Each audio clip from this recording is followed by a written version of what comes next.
नमस्कार, आप देख रहे हैं सीपी नेटवर्क। मेरा नाम है ओम पांडे।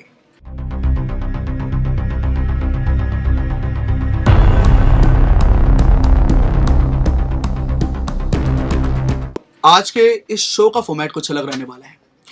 आज हम कुछ नहीं बोलने वाले हैं। जो कुछ भी शो के दौरान बोला जाएगा वो सभी जनता के द्वारा बोला गया है।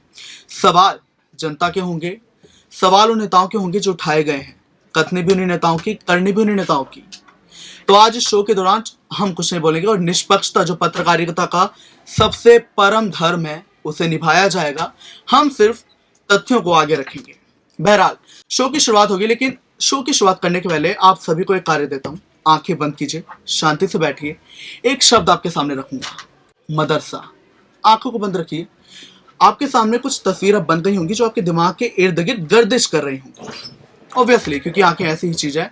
अब नाम लिया है तो तस्वीरें भी बनी होंगी, तो इन पर विस्तार से बातचीत होगी। लेकिन उसके पहले इनसे जुड़े कुछ सवाल लीजिए। मदरसा या फिर इस्लामिकता, मजहबवाद या फिर कट्टरवाद, जानकारी या फिर साझेदारी।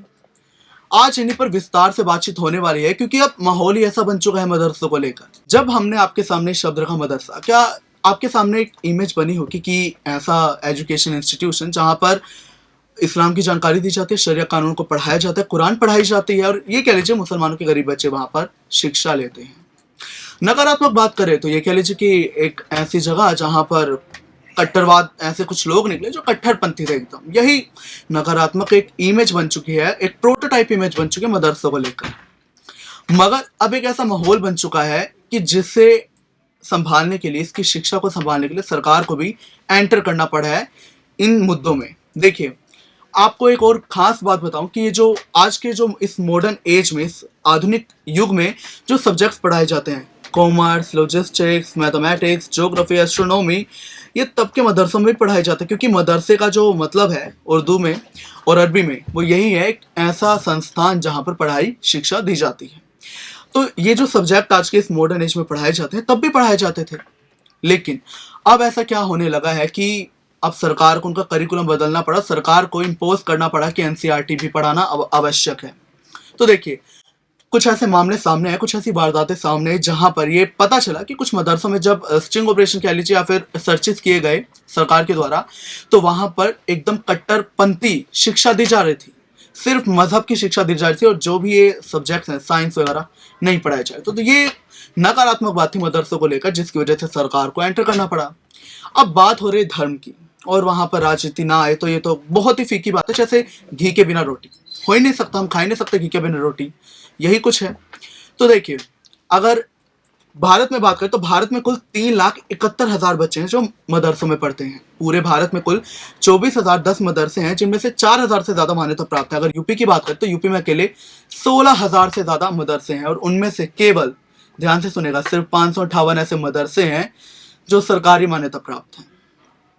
आपके सामने इस मदरसों का इतिहास रखते हैं। तो मदरसे, इनकी शुरुआत हुई थी, एक इंसान थे जो मंत्री थे सेल्जुक एम्पायर में, यानी सेल्जुक साम्राज्य में, जो अरब की साइड एग्जिस्ट करता था।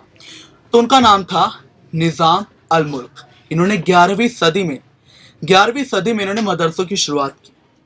और उसके बाद ये तो वहां के ईरान और मेसोपोटामिया यानी इराक में, आप आज के इराक में, उसके बाद ये धीरे धीरे सारे विश्व में फैले। और इसका जो आर्किटेक्चुरल डिजाइन है वो भी धीरे धीरे, यानी मदरसों का जो एक टिपिकल डिजाइन हम कह सकते हैं, वो भी धीरे धीरे पूरे देश में, पूरे विश्व में फैला। तो तभी 11वीं सदी में शुरू हुए थे। धीरे धीरे ये जो मदरसे हैं, ये ऐसे गढ़ बनते गए शिक्षा के, जहां पर सिर्फ धार्मिक शिक्षा, ना कि आज इस मॉडर्न युग की जो भी सब्जेक्ट्स होते हैं उनकी शिक्षा नहीं दी जाती थी। और कई बार ऐसे मामले सामने आए जहां पर इनका आतंकी कनेक्शन सामने आया। ताजा मामला आपके सामने रखते हैं, असम। वहां पर अभी हाल ही में एक मदरसे को गिराया गया, उसके पहले भी वहां पर 2 मदरसे गिराए जा चुके हैं। वजह क्या थी कि वहां पे जो पढ़ाने वाला मौलवी था, हेड मौलवी, उसका आतंकी संगठन, खूंखार आतंकी संगठन अलकायदा से संपर्क सामने आया, और एक और आतंकी संगठन है उससे भी उसका संपर्क जुड़ा, लिहाजा उसे जमींदोज से गिरा दिया गया। अब इसी को लेकर कुछ सवाल खड़े हुए। यूपी में भी अगर बात करें तो यूपी में आए दिन बुलडोजर चलता रहता है। योगी जी एक नए नाम से मशहूर हो चुके हैं, बुलडोजर बाबा।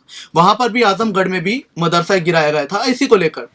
तो अब राजनीति में ये आ चुका है मुद्दा, और राजनीति इस पर होने लगी है। जहां ओवैसी ने एक सवाल पूछा, उन्होंने कहा कि चले ठीक है, मौलवी आतंकी संगठनों से जुड़ा हुआ था और आतंकी गतिविधियों में लिप्त भी हो तो उसे सजा दीजिए, जो भी प्राविधान है उसके तहत उसे सजा दी जाए।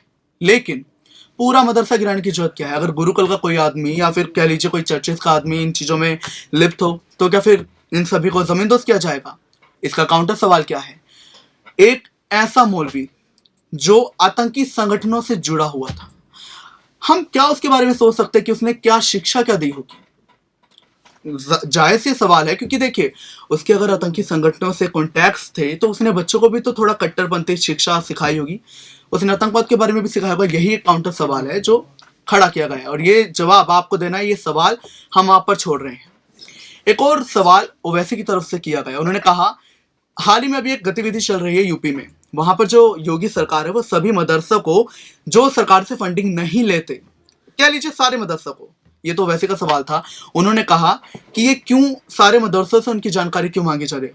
बाकायदा योगी सरकार ने उन्हें कई बार वक्त दिया अपनी जानकारी सरकारी पोर्टल पर देने का, उन्हें अवेलेबल कराने का, उपलब्ध कराने का।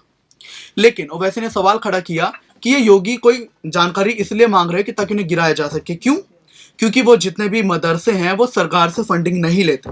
तो ये सवाल भी तो जायज है सरकार की तरफ से, ये जो काउंटर सवाल किया गया है कि जाहिर सी बात है वो सरकार की तरफ से फंडिंग नहीं लेते, कोई दिक्कत नहीं, मगर उनसे उनकी जानकारी ली जाएगी, वो बताएं तो कि उनका ये जो फंडिंग है कहाँ से आ रही है, उन्हें जानकारी देने में क्या दिक्कत है? बार बार उन्हें टाइम दिया गया था, 5 बार उन्हें कहा गया इस जानकारी को देने के लिए, लेकिन क्यों नहीं दी? अगर ये सवाल आप कर सकते हैं कि उन्हें इसलिए गिराया जा रहा है कि वो फंडिंग ले रहे हैं, ये नहीं बता रहे बस सरकार से फंडिंग नहीं ले रहे, तो सरकार को इससे दिक्कत है। सरकार को दिक्कत नहीं है, लेकिन जानकारी भी तो दीजिए। तो यही एक राजनीति का खेल चल रहा है। लेकिन अब ये सारे सवाल वार प्रहार एक सवाल पर कह लीजिए आकर लटक जाते हैं, या कह लीजिए इन सवालों की सुई में आकर अटक जाते हैं। वो है, मदरसे अगर इतने अच्छे हैं तो इन नेताओं के बच्चे क्यों नहीं पढ़ते?